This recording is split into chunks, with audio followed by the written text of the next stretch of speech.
Hello, everyone. My name is Matt Miller. I'm a student here at the Imaging Science program at Boise State.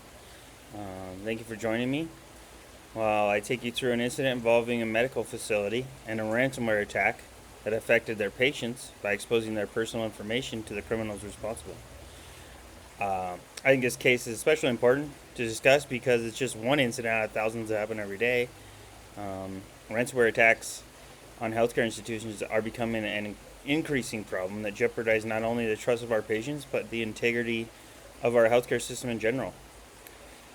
Today, I delve into that case, a company's response to the attack, and what we can learn in order to protect ourselves in the future.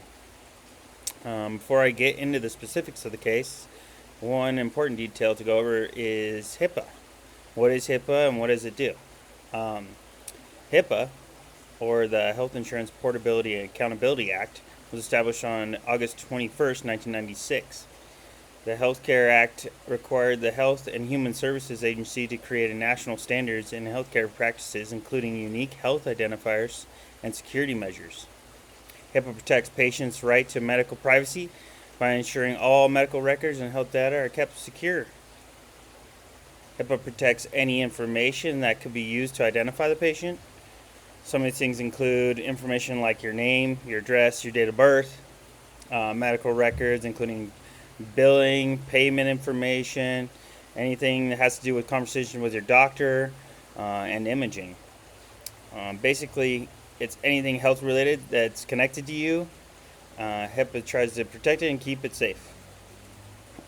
Um, if there's a breach in data security, healthcare providers are required to notify any parties that are affected within 60 days of discovering the breach. If any more than 500 people are affected, they also need to notify the Department of Health Services and the local media. Penalties can be enforced depending on the severity of the data breach. They can range from anywhere from $100 to more than $50,000 per violation. In some cases, jail time if someone was deliberately trying to misuse patient data. The case I'm going to go over today involves a security breach and HIPAA violation. The company involved is called ReproSource. ReproSource is owned by Quest Diagnostics, and they're a laboratory that focuses on fertility and reproductive health based out of Massachusetts.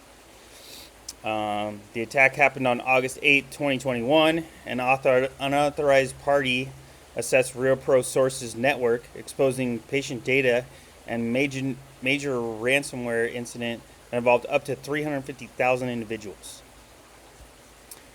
Now, ransomware is when a criminal hacker gains access to a company's network and their data, and they install a type of malware or malicious software.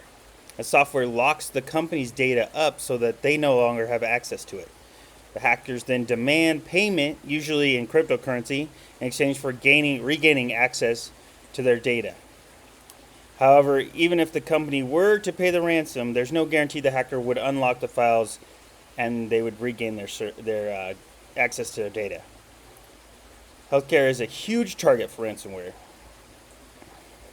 While the ransomware attack on ReproSource occurred on August 8th, it wasn't discovered until the 10th. Once the attack was discovered, ReproSource quickly severed all its network connections to minimize and contain the data breach. Law enforcement was notified and an investigation into the attack immediately launched. They began to review which files were affected and what information was compromised. In this attack, the information of more than 350,000 people was exposed. This included patient names, addresses, birth dates, email, billing information, medical information. In a smaller number of patients, their driver's license number, passport numbers, and social security numbers were even compromised. ReproSource sent out letters to any person that may have been affected on the ransomware attack to notify them their information was exposed. Along with the letter, the company also offered complimentary credit monitoring and insurance policy against identity theft.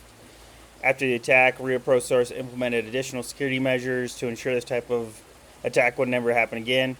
These protections included additional monitoring and better detection tools. The patients who were involved in the information breach created a class action lawsuit against ReoProSource and Quest Diagnostics. In the lawsuit, the patients claimed the ReoProSource was negligent by failing to have appropriate cybersecurity measures that would help have prevented the unauthorized access to their patient data. They also alleged that the company delayed notifications of the breach, which violated HIPAA, as well as a notification and consumer protection laws in Massachusetts. In 2024, ReoProSource came to a settlement agreement. They agreed to pay $1.25 million to go towards the claims and administrative expenses. Members in the class action could claim up to $3,000 for any losses endured by the ransomware attack. The United States Department of Justice estimates that an average of 4,000 ransomware attacks occur every day. Healthcare facilities are a huge target for hackers, and it's becoming more and more frequent in the industry. Healthcare records can sell up to as much as 50 times the value of any other, like credit card information on the black market. This is just one of the reasons that healthcare facilities account for up to 88% of all ransomware attacks. Some of the ways that hospitals can maximize their security are to making sure all their employees receive ransomware training. They need to be made aware of the threat that they face and can get up-to-date training on how to detect malware and prevent ransomware. Staff should be taught to recognize suspicious links and attachments. They should also be taught to recognize when files can't be accessed due to ransomware. To help prevent ransomware, staff should be regularly reminded never to open email attachments unless they know they are safe and can be trusted. They should never click on an email unless they know and can trust the sender. Staff should be reminded to never install software on their computers without IT being confirming that it was who it's supposed to be from. Another important element to data security is regularly back up all important information and data. This way, you will still have access to that information if you are a target of the ransomware attack. Facilities should always use encryption and passwords to help protect patient information. They should also keep up-to-date antivirus software and computers to implement pop-up blockers. The best protection is to stay informed on the latest information and when it comes to ransomware attacks and what tools are available to protect yourself and your patients. Thank you for taking your time to listen to my presentation.